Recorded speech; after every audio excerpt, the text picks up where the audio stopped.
Sell me something. I'm Mike Allen from Teaching Truth Today, and in this video we're going to talk about Michael Behe, his theory of irreducible complexity, a theory that gives natural selection a whole lot of problems. And we're going to talk about the 5 points that are made by skeptics who try to debunk him. And in this video I am going to reduce all 5 of those points to nothing, using 3 models to explain his theory: the mousetrap, bacteria, and the human eyeball. Hit the subscribe button, hit your notification bell, and let's get busy. Irreducible complexity. Irreducible complexity was coined by Mike Behe in describing these molecular machines. Basically what it says is that you have multi-component parts to any given organelle or system in a cell, all of which are necessary for function. That is, if you remove one part, you lose function of that system. The idea of irreducible complexity can be illustrated by a familiar, non-biological machine, a mousetrap. The trap is composed of 5 basic pieces: a catch to hold the bait, a strong spring, a thin bent rod called the hammer, a holding bar to secure the hammer in place, and a platform upon which the entire system is mounted. If any one of these parts is missing or defective, the mechanism will not work. All components of this irreducibly complex system must be present simultaneously for the machine to perform its function: catching mice. And through college and graduate school, I was in an atmosphere which just assumed that Darwinian evolution explained biology. And again, I didn't have any reason to doubt it. It wasn't until about 10 years or more ago that I read a book called Evolution: A Theory in Crisis by a geneticist by the name of MichaelBehe's. And he put forward a lot of scientific arguments against Darwinian theory that I had never heard before, and the arguments seemed pretty convincing. And at that point I started to get a bit angry, because I thought I was being led down the primrose path. Here were a number of very good arguments, and I had gone through a doctoral program in biochemistry, became a faculty member, and I had never even heard of these things. And so from that point on I became very interested in the question of evolution, and since have decided that Darwinian processes are not the whole explanation for life. Michael Behe's skepticism derived in large measure from what modern biology has revealed about life's most fundamental unit, the cell. In the 19th century, when Darwin was alive, scientists thought that the basis of life, the cell, was some simple glob of protoplasm, like a little piece of jello or something that was not hard to explain at all. This perception didn't really change too much until the early 1950s. But in the last half century, our knowledge of the cell has just exploded.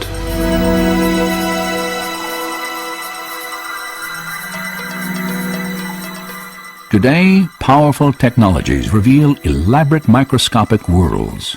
Worlds so small that a thimbleful of cultured liquid can contain more than 4 billion single-cell bacteria, each packed with circuits, assembly instructions, and miniature machines, the complexity of which Charles Darwin could never have imagined. At the very basis of life, where molecules and cells run the show, we've discovered machines, literally molecular machines. There are little molecular trucks that carry supplies from one end of the cell to the other. There are machines which capture the energy from sunlight and turn it into usable energy. When we look at these machines, we ask ourselves, where do they come from? And the standard answer, Darwinian evolution, is very inadequate in my view. One machine particularly attracted his attention. I remember the first time I looked in a biochemistry textbook and I saw a drawing of something called a bacterial flagellum with all of its parts in all of its glory. It had a propeller and the hook region and the drive shaft and the motor and so on. I looked at that and I said, that's an outboard motor. That's designed, that's no chance assemblage of parts. Behe's reaction was not surprising, for the molecular motors that drive bacteria through liquid each depend upon a system of intricately arranged mechanical parts. These parts come into focus when portions of a cell are magnified 50,000 times. Biochemists have used electron micrographs like this one to identify the parts and three-dimensional structure of the flagellar motor.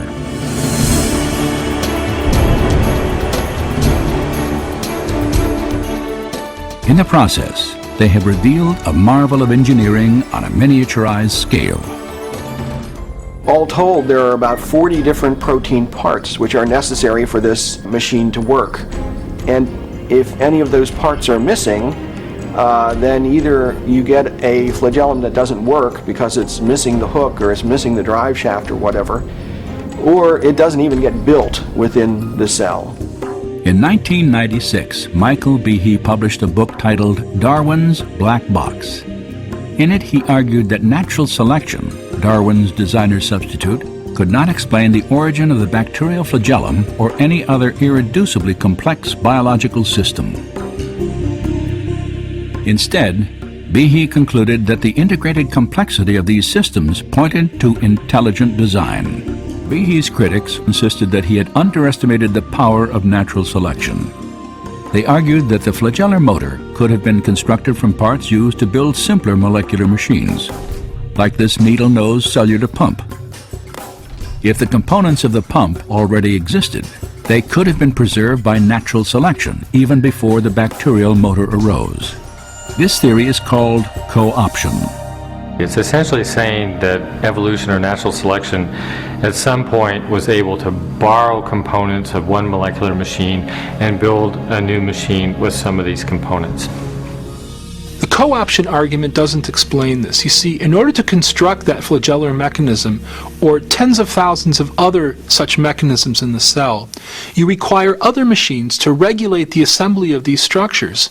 And those machines themselves require machines for their assembly. If even one of these pieces is missing or put in the wrong place, your motor isn't going to work.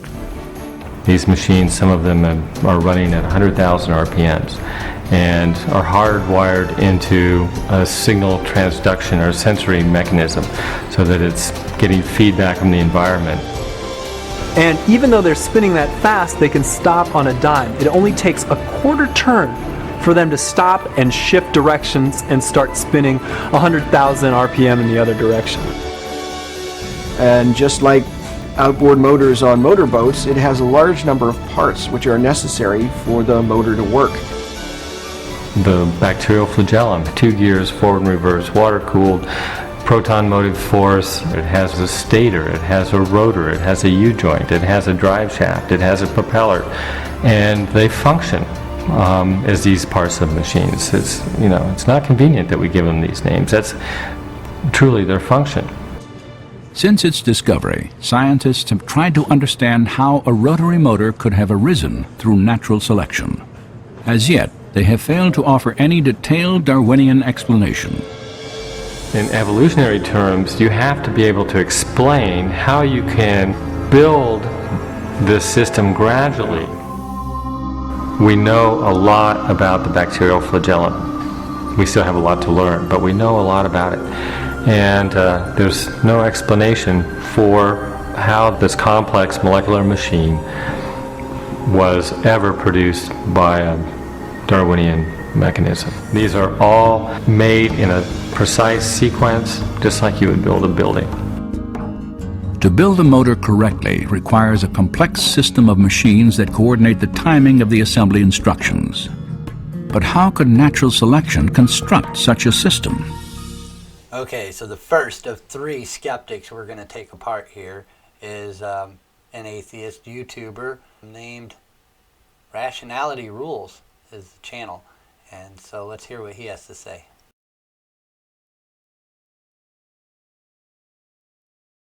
So what exactly does irreducible complexity mean? That would be a good place to start, right? And what exactly would be a good example of something that's irreducibly complex? Well, to quote Behe, the man who coined the term in the first place, Irreducible complexity is just a fancy phrase I use to mean a single system which is composed of several interacting parts, and where the removal of any one of the parts causes the system to cease functioning. To illustrate such a system, he goes on to use the example of a mousetrap. A traditional mousetrap is composed of 5 interacting parts: the base, the catch, the spring, the hammer, and the hold down bar, and all of these parts must be in place for the mousetrap to function. Critically, he emphasises, the removal of just one piece causes the system to cease functioning. Behe then goes on to explain that certain biological systems, such as the human eye, are also irreducibly complex, and that due to their irreducible complexity, and this is where the real assertion is being made, they could not have evolved via small modifications through natural selection. However, for the purposes of clarity, let's present this argument in a syllogistic form. The argument from irreducible complexity is flawed because it commits a special pleading fallacy, it commits an argument from ignorance fallacy, it commits a black and white fallacy, it ignores and misrepresents natural selection, and it commits a personal incredulity fallacy. Really? Well, let's just see how accurate and honest you are. In debunking this argument, where shall we start? How about with the fact that it commits a special pleading fallacy? A special pleading fallacy occurs when someone attempts to exempt something from a rule or principle without justifying why that something is an exception. And in the case of the argument from irreducible complexity, this something is God. If one is to accept that the human eye must have been created by a designer, then surely a force or being capable of deliberately creating such a system would itself be infinitely more irreducibly complex, and therefore must have also had a designer. Okay, as far as him having any special pleading, you really got to get what he says right first. And sure, it doesn't prove God or that the God of the Bible is the creator. It only points you in that direction. That is his actual claim. It is, however, evidence to stack on that side, as it certainly destroys any accidental or gradual development and points right to a design of complexity, intelligence, and a starting point that has a fixed completion. Observable science not only shows it can't evolve or be changed reductively, we also see there isn't any information or observation of our eyes still evolving. Skeptics that throw his directional pointing to God of the Bible shows the natural place that they would take the information, to the God of the Bible. This is why they have a problem with Mike's theory. Watch and see what I mean. The second flaw I'll expose is that the argument from irreducible complexity is yet just another religious argument from ignorance.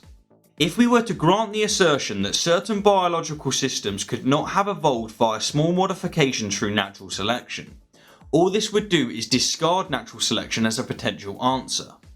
It wouldn't lend any credence, and it certainly wouldn't prove that an intelligent designer must have created such systems.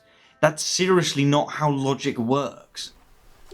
So, ignoring the fact that this theory does completely remove natural selection over time, he narrows in on the specific God claim again.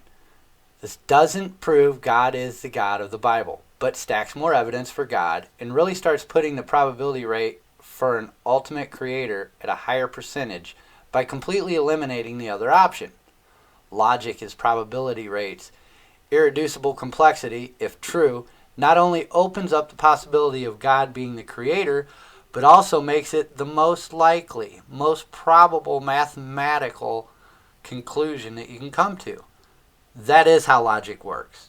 End result, it is most logical that because we can show irreducible complexity, God as our creator is the most reasonable explanation for intelligent design. And this fact brings us to another fallacy committed by the argument from irreducible complexity, that of the black and white. The subtle but overwhelming assertion that this argument makes is that only one of two conclusions can account for irreducible complexity, that being natural selection or intelligent design, but it doesn't substantiate why these two conclusions are the only possibilities. To illustrate how absurd this assertion is, consider the following more obvious black and white fallacy. If I were to assert that the Earth either orbits around Mars or it orbits around Uranus, and then asserted that it doesn't orbit around Uranus and therefore must revolve around Mars, I'd have committed a black and white fallacy akin to the one made by the argument from Irreducible Complexity. And I thought he was just getting warmed up. Black and white fallacy. But watch, they'll pull plenty of black and white fallacies and straw men in here, and not this time. This is just stupidity overload and him really trying to stretch something out of this. In modern biology, there are two schools of thought. In logic, there are two schools of thought.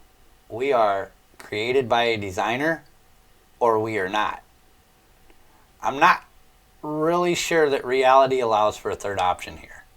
Observable science, not our laws of physics. Things are made away on purpose or they're not. Where's the possibility of a third option?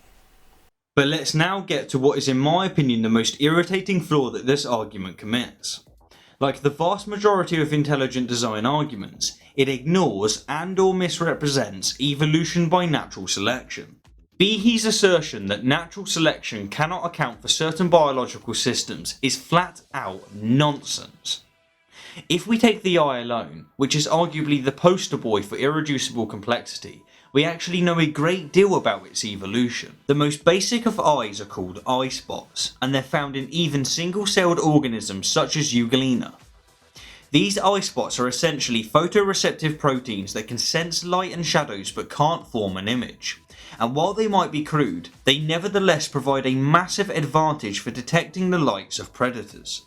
Cup eyes, which can be found in organisms such as planarian worms, are basically a curved sheet of eye spots that due to their curvature possess the capacity to detect the direction of light and shadows, which obviously is a huge improvement to eye spots. Pin eyes, which are found in organisms such as the nautilus, are the result of cup eyes progressively curving to make a circle, which enables the organism to see distinct but blurry images. And lens eyes, which organisms such as the human possess, are pin eyes that have evolved a transparent sphere of gunge at the pin of the eye, which focuses light beams by means of refraction. This might sound like a big jump, but to quote Dawkins, to get a really good image you do need a decently curved lens, but any old bit of gunge which is transparent will do, if it's just approximately curved. Hence, not only do we know that biological systems such as the eye can evolve by natural selection, we actually have different stages of eye evolution in living organisms. Okay, number 4, ignores and or misrepresents evolution or natural selection. And he says this may be a bit of a stretch. A bit of a stretch? A bit of a stretch. It's a major stretch, one that can't be made. There's such an incredible difference between micro and macro evolution. This fails to even begin to look at the fact of specific designs in specific species. There simply is no trail to jump natural selection into the human eye. Macro is not micro drawn out. Macro is an unobservable theory. There is still not a shred of proof to. The eye, the human eye, is of an entirely different design and such a specific structure of the visual cortex and inverted retina process. It's just different design than any example used in any of the videos that are used to try to attempt to debunk irreducible complexity. By showing how our eyesight evolution can occur molecularly, while other eyes can evolve and can still work with less structure, the observable fact is that the design of the human eye does not function reductively in any way. You're still making a leap with a missing link and have no evidence that doesn't dead end far before the subject matter we're discussing, the human eye. Our visual cortex is so complex, and not that visual cortexes can't evolve or don't evolve in other animals, but ones with inverted retinas, there's no sign of evolution there. No sign of microevolution there, much less macro, jumping species to species. Talking about taking something and stretching it to make it hit A to B, you got a missing link there. There's no connection. And finally, as the last flaw that I'll cover in this video, and one that directly follows from the argument ignoring and or misrepresenting natural selection, is that it commits a personal incredulity fallacy. Behe's assertion that certain biological systems cannot be the product of small modifications via natural selection is an admission that he is ignorant of a topic that he wrote an entire book about, which, if I'm honest, is kinda sad. Okay, in smacking down this final claim made against irreducible complexity, he claims Michael is building an evolution straw man. Michael's claim that certain biological systems cannot be the product of small modifications does not for an instant suggest that all are, or that none can be, but that one in particular, the human eye, as he demonstrates, has irreducible complexity. No false claim about the model of evolution in any aspect was made. He follows the physics where it leads. He follows the model that he was taught of evolution to where it leads. Following what he was taught about evolution, to say he misrepresents or doesn't understand how it works when he wrote a book on it, well, let's remember what knowledge Michael Behe has and has proven to demonstrate. As professor of biochemistry at Lehigh University in Pennsylvania, he has documentation of passing exams and graduating as a biochemist with a doctor's degree, with the same material models all other biochemists have. That had him memorize the very system he has just been accused of not understanding or misrepresenting in his theory. Mastering the system layout, he understands it as good as anybody ever has. He just pointed out some cool new things he found in observable application of the process that debunks the absolutes of macroevolution, or even a micro-evolving of the human eye. Same process, same models. He didn't change processes. He didn't lie about the process itself. He certainly understands in great complexity how it works. This has sent fear and shockwaves through the biochemist science community. Non-believing scientists have to do all they can do to discredit him. These are the 5 most common ways they try, and as you can see, it didn't take me going very deep to pull all 5 of these off the table, just as Michael Behe did. And he has taken natural selection, at least as far as the human eyeball goes, off the table of the science community. Non-believing scientists push hard to make you think Michael Behe is some lone nut and doesn't represent the science community majority.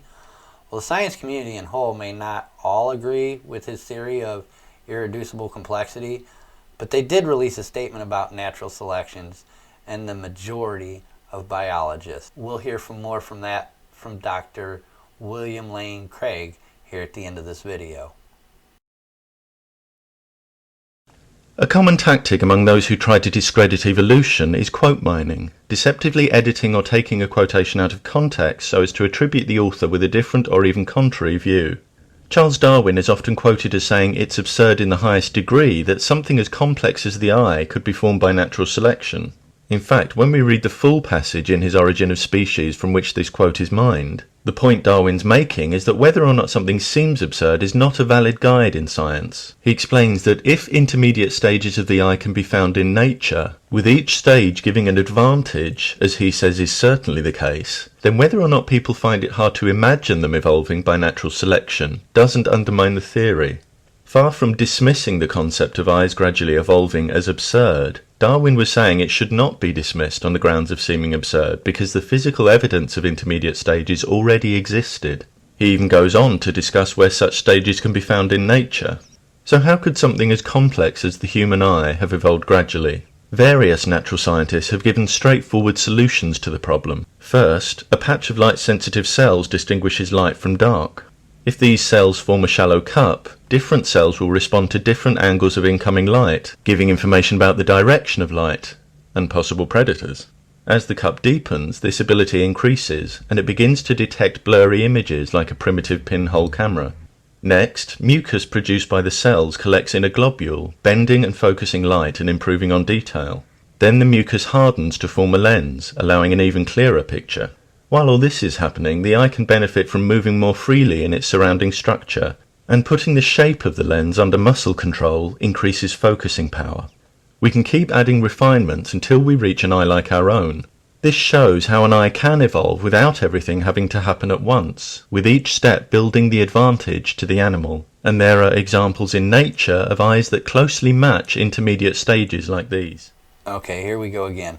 Let's look at the examples he's getting ready to use here. And these are his intermediate examples. And it's just nuts. None of them have inverted corneas. None of them have the complexity of the visual cortex that we do. These eyes do show signs of natural selection by reduction, yet he continues to say if you just keep adding to our eyes, you would get what you got. However, you can take one piece of our eye away and it doesn't work, unlike other structures of eyes. He's using an example that's just a terrible example.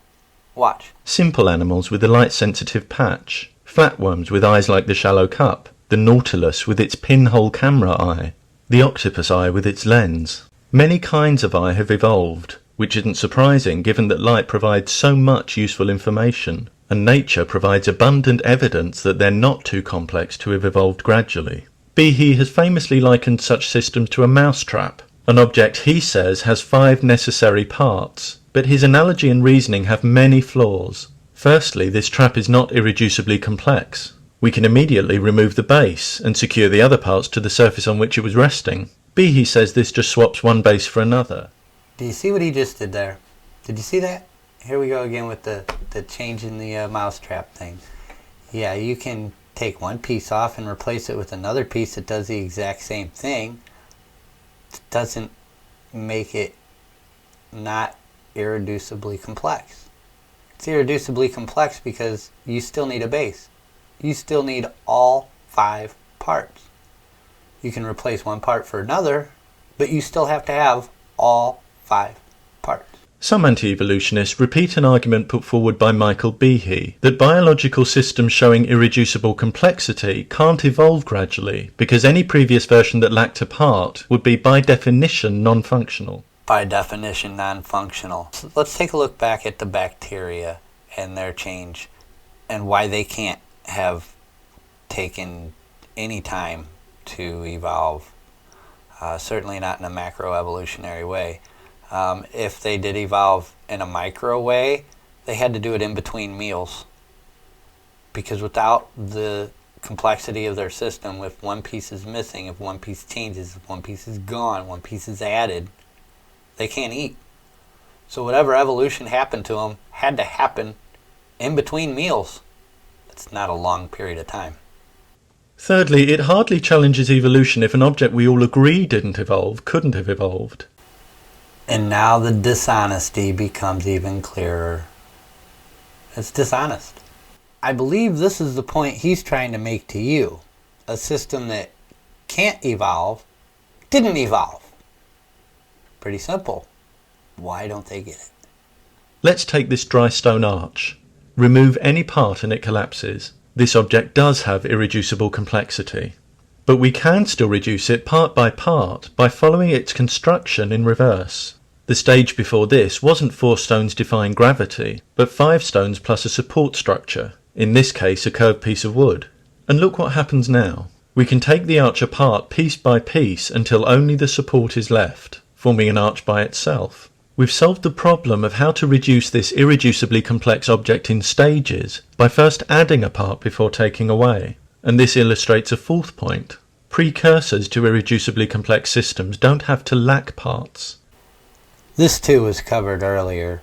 The more you try to make something out of this, that you're going to eventually come down a road where you have to get parts from nothing in cells that no other cells have those parts.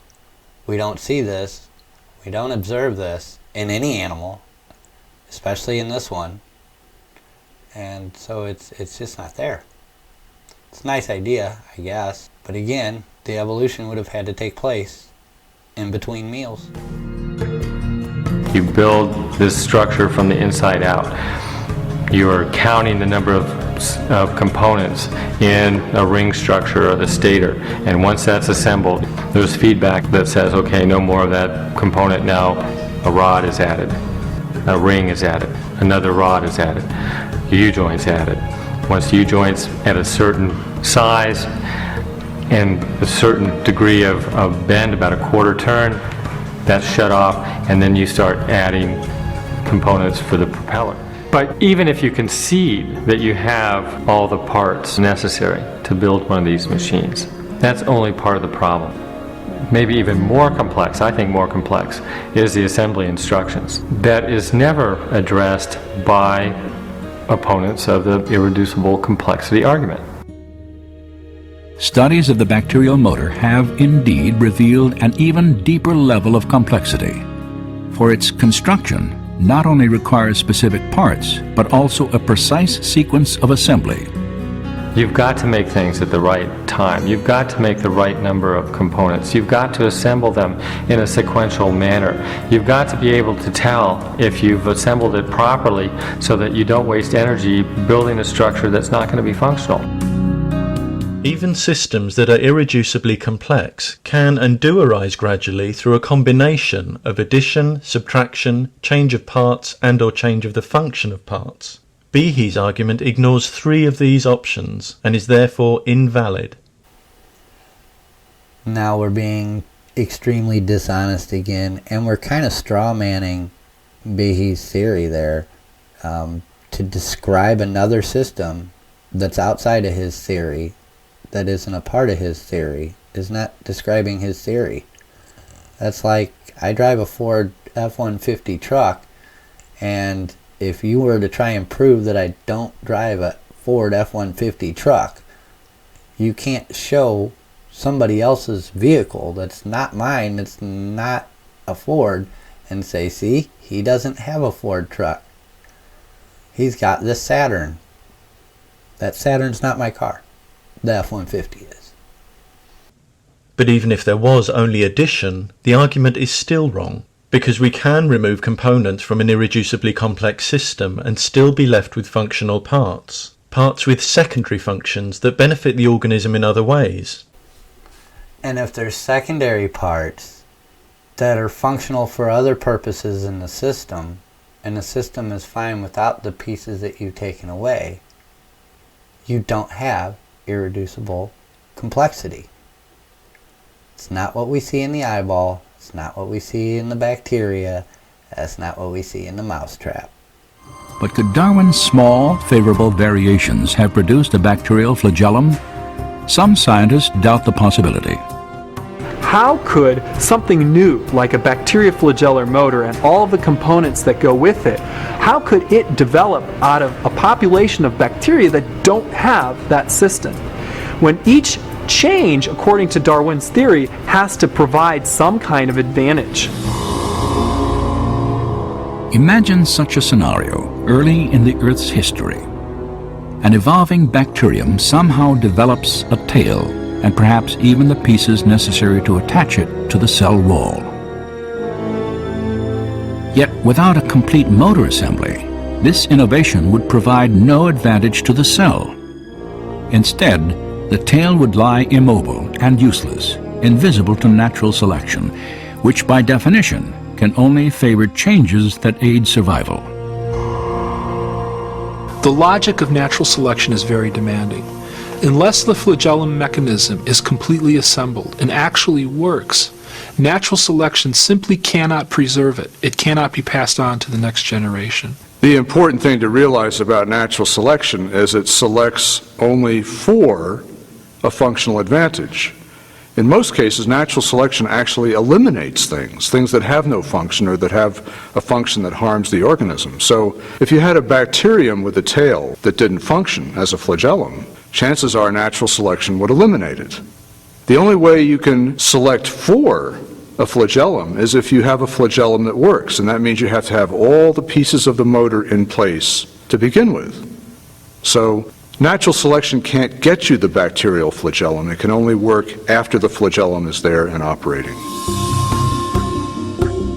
Arguments from complexity would have us believe that flagellum parts had no reason to be there other than to form the flagellum. But if they were already performing useful functions at a second and third level, as evidence shows, there were excellent reasons for them to be there.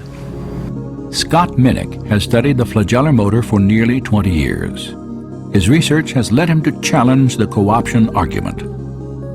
With a bacterial flagellum, you're talking about a machine that's got 40 structural parts. Yes, we find 10 of them are involved in another molecular machine, but the other 30 are unique. So where are you going to borrow them from? Eventually, you're going to have to account for the function of every single part as originally having some other purpose. So you can only follow that argument so far until you run into the problem of you're borrowing parts from nothing. In court, where lies can lead to serious penalties and unsound arguments can be thoroughly and systematically dissected, intelligent design has been quickly exposed for what it is: creationism. And here we're going to play hopscotch with the words again. So, intelligent design is a mask for creationism. Am I a created being? I think whether it's natural selection or intelligent design, it's still creationism. We are created. I mean, as long as you subscribe to Descartes' I think, therefore I am, and you're not in some state of relativity where you're only in your head and you're a misfit of your own imagination, if we're real people, then we were created either accidentally or by design. But Darwinianism, macroevolution, that's kind of creationism too, isn't it? Yeah. What was Darwin's book's name? You remember? Anyone remember? Origin of Species? Yeah. Complexity in nature can seem baffling at times. However, as Charles Darwin explained, what seems baffling is not a valid guide in science. As we've seen, complex natural systems can evolve gradually through an accumulation of many small useful steps. Now, if this part were true, which it is in many species, that species would not be irreducibly complex. And even systems that are irreducibly complex can have functional precursors and evolve gradually. When you can take parts away and it still lives and it still functions because their other parts functioned in different ways, that's not irreducible complexity. That's outside of it. That's not even the theory we're talking about. Systems claimed to be irreducibly complex are often not. These facts destroy arguments from complexity at their very foundations. So this apparatus to assemble the flagellar motor is itself irreducibly complex. In fact, what we have here is irreducible complexity all the way down. Okay, now we're going to move on to the third skeptic video, and this one goes quick. He gets shut down pretty good, and it's almost funny. He does the switch the mouse trap trick thing. He tries that one, and then he strawmans the theory to the point where he gets called out on it. You'll see. I'd like to start out by pouncing upon the notion of irreducible complexity, which is a point that you make again and again in your book, Darwin's Black Box. On page 43 of this book, you use a mousetrap as an example of irreducible complexity. It's right here in the book, and you point out that a mousetrap has 5 parts, and like a biochemical system, you claim that if you take one of those parts away, it won't work anymore. The 5 parts include the base, the spring, the clapper, which does the business end, a catch, and a little piece to hold the bait. I have here another trap from which I have removed a part. I've taken away the trigger. According to Dr. Behe's analogy of the mousetrap as irreducibly complex, I have now removed a part, and therefore it must not work. And this applies to biochemical systems as well. Exercising as much care as I can, I am going to take the catch, whoops, a little more care, and what I have done is to remove one part and modify another. I hope the cameras can see this. I want to demonstrate to the audience that the working mousetrap works just fine. And I want to demonstrate to the audience that the one that Dr. Behe said was irreducibly complex, if we remove a part, he says it won't work anymore. The argument is that when you see a system made up of multiple parts, such as a biochemical system, if you take one of those parts away, it will not work, and therefore the separate parts could not have evolved. And what I've just shown you is that your analogy, which you use to mousetrap, first of all, is flawed. And secondly, it doesn't apply to biochemistry either, because biochemical systems can often function missing one of their parts. Isn't that true? Well, it turns out it is not true. Since my book has come out, a number of people have emailed me and sent me letters about ways that perhaps a mousetrap could function without all of those parts. And it turns out that Professor Miller didn't do away with the catch. He used another part of the mousetrap as a catch. The mousetrap still needs those 5 parts. In the absence of something functioning as a catch, it just doesn't work. Now let's see if that's correct. Let's take a real biological example. And in the chart that I have here, what I've shown basically is a very complicated chemical pathway in which fucose, a sugar, is metabolized. It turns out that if you carry out an experiment in which you delete the gene, which produces the enzyme that metabolizes fucose under controlled conditions where you can observe them, what happens in a few generations is that the bacteria evolve a new enzyme. They evolve an enzyme that works in the reverse direction. They do it by modification of pre-existing genes, and they evolve a new biochemical pathway. This, Michael, I would suggest, is the exact thing which you are claiming is impossible, and yet it can be routinely observed under laboratory conditions. Again, well, isn't that true? I disagree with you. No, that is not irreducibly complex. Additionally, can you explain why it's not irreducibly complex? It's got all the parts. Take a crack at irreducible complexity. Let me do something else. Instead of having a biochemistry lecture here, my book, in which I explain these concepts, which cannot be explained very well in a few minutes, has been reviewed by a number of scientists. What have they said? In National Review, it was reviewed by a... Excuse me, I would suggest that a discussion of Dr. Behe's reviews is not relevant to the question. Well, I'm allowing him a 30 or 40 seconds. James Shapiro, a biochemist, a professor of biochemistry at the University of Chicago, wrote in National Review, "There are no detailed Darwinian accounts for the evolution of any fundamental biochemical or cellular system, only a variety of wishful speculations." So apparently he does not think that this is a relevant example either. Jerry Coyne, an evolutionary biologist at the University of Chicago, wrote in Nature, the world's leading science magazine, science journal, "There is no doubt that the pathways described by Behe are dauntingly complex, and their evolution will be hard to unravel. We may forever be unable to envisage the first proto-pathways." Nobody has claimed that these things have been explained. So that was Michael Behe dismantling someone that was trying to debunk his theory and just really embarrassing himself.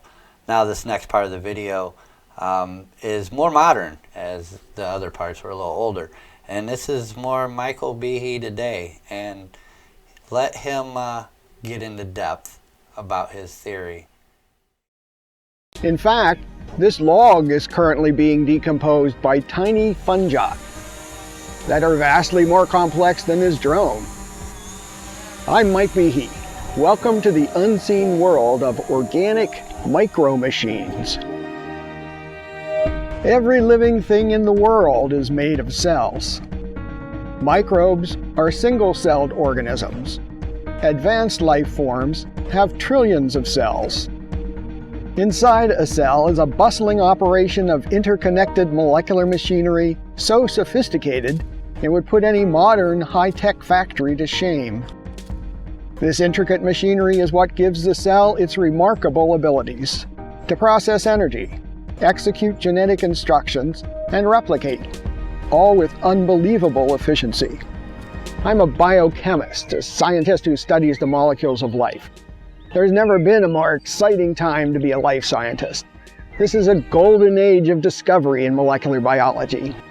Stunning breakthroughs in our understanding of the most fundamental unit of life, the cell, have been coming faster and faster. I was in a lab at the National Institutes of Health doing postdoctoral research. I was discussing the origin of life with a fellow postdoc. As she and I thought about the cell, we wondered, how could its complex membrane, proteins, metabolism, genetic code, how could all that have formed by the accumulation of undirected changes? So we were both sort of stunned by the notion, but then we just laughed it off. We figured that even if we didn't know the answer, somebody must know. Well, In the 10 years after that, I didn't come across any science publications that adequately answered the nagging question, exactly how did the cell get to be so complex? Then I came across a book titled Evolution, a Theory in Crisis by a geneticist, Michaelbehe's. It addressed profound problems with Darwin's theory. It asked hard questions about the origins of life. And it showed that science didn't have the answers. The complexity of this machine entails 5 parts: the platform, the spring, the hammer, the holding bar, and the catch. Now, if I reduce the number of parts from 5 to 4, if I take away the holding bar, or the spring, or any other part, it wouldn't work. Every part is essential. I call this irreducible complexity.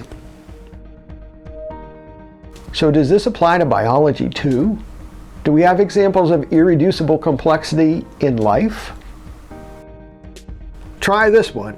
Here's a bacterium, a single-cell microbe. Some bacteria have a flagellum, which is like an outboard motor on a boat.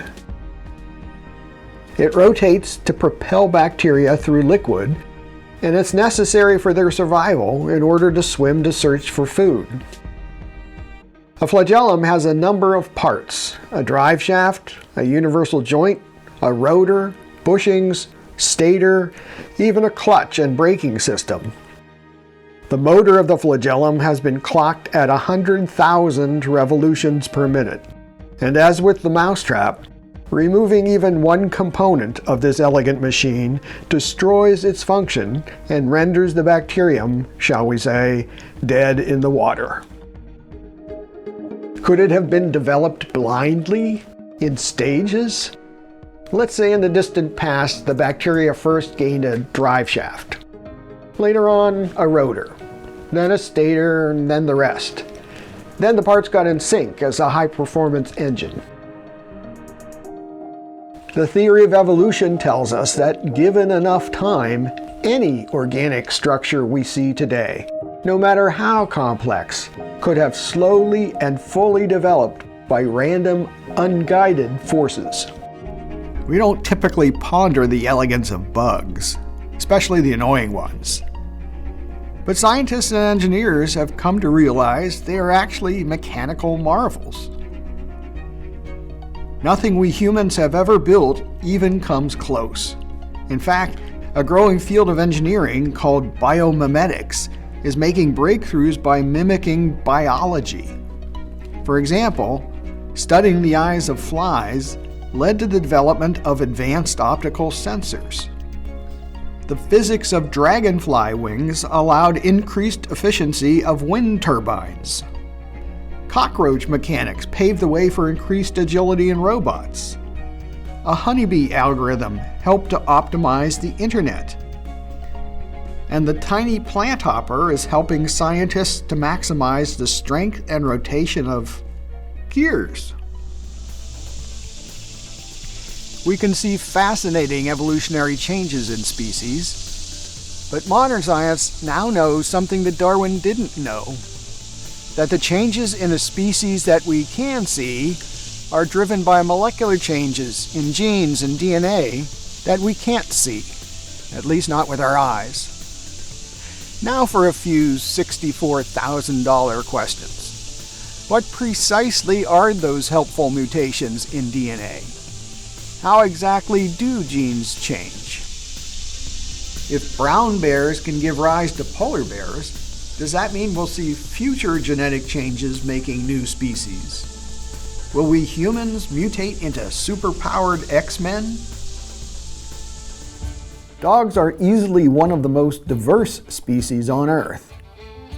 Geneticists tell us it's likely that each of them descended from one animal, the wolf. DNA is found in the nucleus of the cell. It consists of a long chain of chemicals designated by the letters A, G, C, and T. Some sections of DNA are called genes. They contain the specific instructions for making the proteins that form the cells that give the dog its traits. In our last episode, we saw that DNA in brown bears had mutated to form polar bears. Well, how does that work?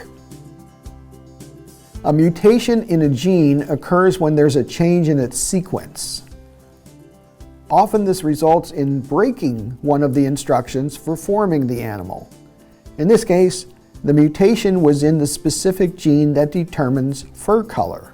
The disabled gene is unable to give instructions to make colored fur, so the mutant fur is white. The change in bears occurred long ago. Wouldn't it be great if we could observe mutation today, in real time? Well, we're in luck. Critical work has been done in the laboratory of Richard Lenski, who worked with a species of bacteria called E. coli. The Lenski lab has been growing generations of E. coli in flasks for 30 years. In the early 1990s, they saw that the descendant bacteria began to grow faster than their ancestors. That was great news for the happy E. coli, but why was this happening?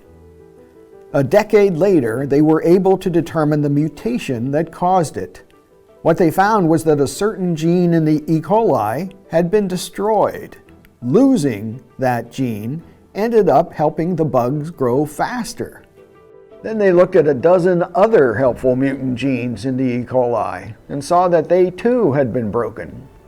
Mutations had left the genes either crippled or completely disabled. But that seems odd.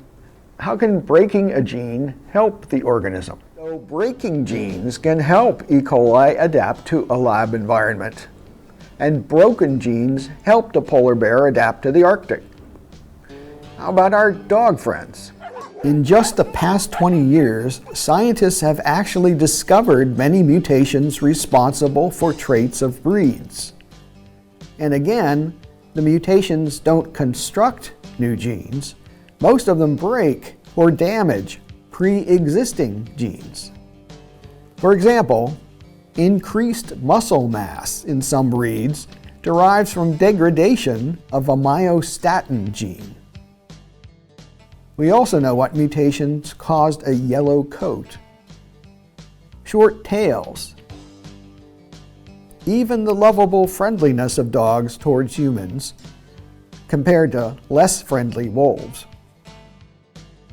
So a dog can be changed by breaking genes, but it comes at a high cost. The broken genes very likely will never return to their original working state. The dachshund with short-leg genes won't be returning to anything resembling a Labrador. And we won't see the polar bear mutate back to its old self eating berries. But mutations don't install new features in DNA. They only make changes to existing ones. A mutation is more like disabling your GPS. It may help to save your battery, but it doesn't add a new function. Okay, in the next couple minutes we're going to go over homology and the idea that homology comes from an intelligent designer and not ancestral. And then we will close out with William Lane Craig. One of the main arguments Darwin used for his theory was that of homology, these odd similarities between very different animals. Why would they be so similar unless they were related? Darwin wasn't the first one to notice this, but he did harness it as a central proof in the origin of species. It's to this day used as great evidence for evolution, but is it really? Here's the story. Careful observers for a long time have noticed that very different creatures have very similar bits. These sorts of ideas date all the way back to Aristotle. If we fast forward to the 1800s, anatomist Sir Richard Owen coined a term for these observations, homology. Take a look at this guy. He's got an arm that starts with one bone, followed by two bones, and then lots of tiny bones for the wrist and fingers and whatnot. Great for grabbing stuff and high-fiving. Whales and dogs have basically the same structure, but they're not so good at those things. Why in the world would that be the case? Before Darwin, biologists chalked this up to common design. Just like a painter has a particular style and reuses similar colors or themes that he likes across a lot of his work, so the thinking went, Similarities in animal design pointed to a common designer. A few years later, along comes Darwin, and he figured that these structural similarities were important evidence for his theory of evolution. So, rather than a common designer, he instead credited common ancestry. But which is the proper explanation for these obvious similarities? Enter biologist Tim Behe. Guys, I've got a really good illustration. It'll totally put this question to bed. If you look at a 1953 Corvette and compare it to the latest model, only the most general resemblances are evident.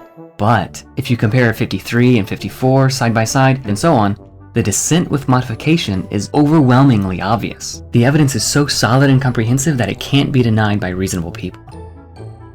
In using this analogy, Dr. Behe actually demonstrates precisely the opposite of what he intended. Here's why. A succession of even very similar forms doesn't demand common descent. It could, in this case it does, instead point to a common designer. These guys, the engineers at Chevy. So the question remains open, is homology due to common design or common descent? Because the argument was so central to Darwin's case, his followers eliminated the question by simply redefining the word from simple similarity to meaning similarity due to common ancestry. They baked Darwinism into the definition of the word. Homology now typically means similarity due to common ancestry.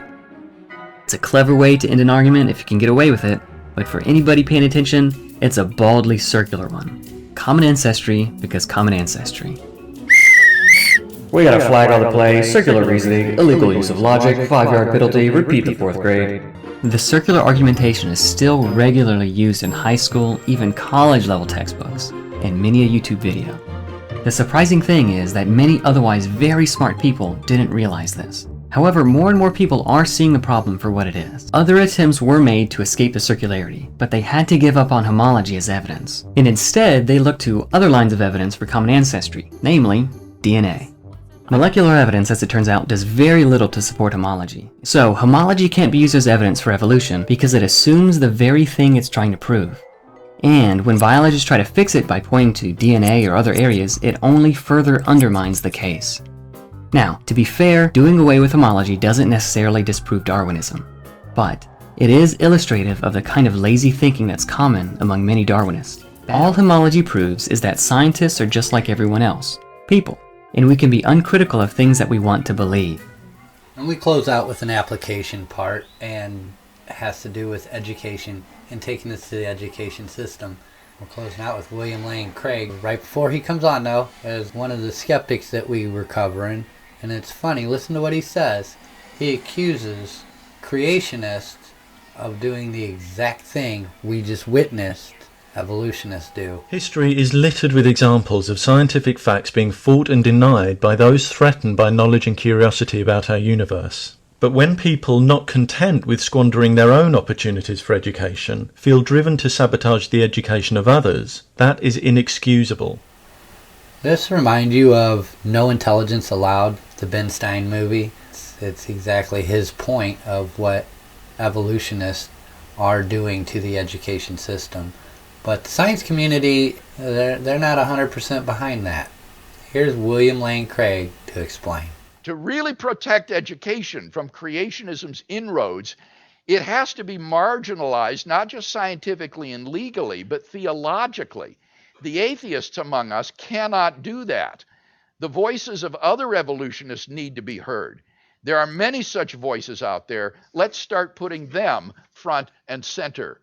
So I thought this was quite a remarkable change of strategy by the National Center for Science Education that is proposed here, admitting that most evolutionists are in fact theists. Contrary to what Dawkins and all the rest of these fellows say, evolutionary biology doesn't disprove God's existence. It's compatible with theism. Moreover, we need to put the theists out in the forefront as representatives of evolutionary theory. And what he doesn't seem to realize, as I say, is that this opens the door for intelligent design.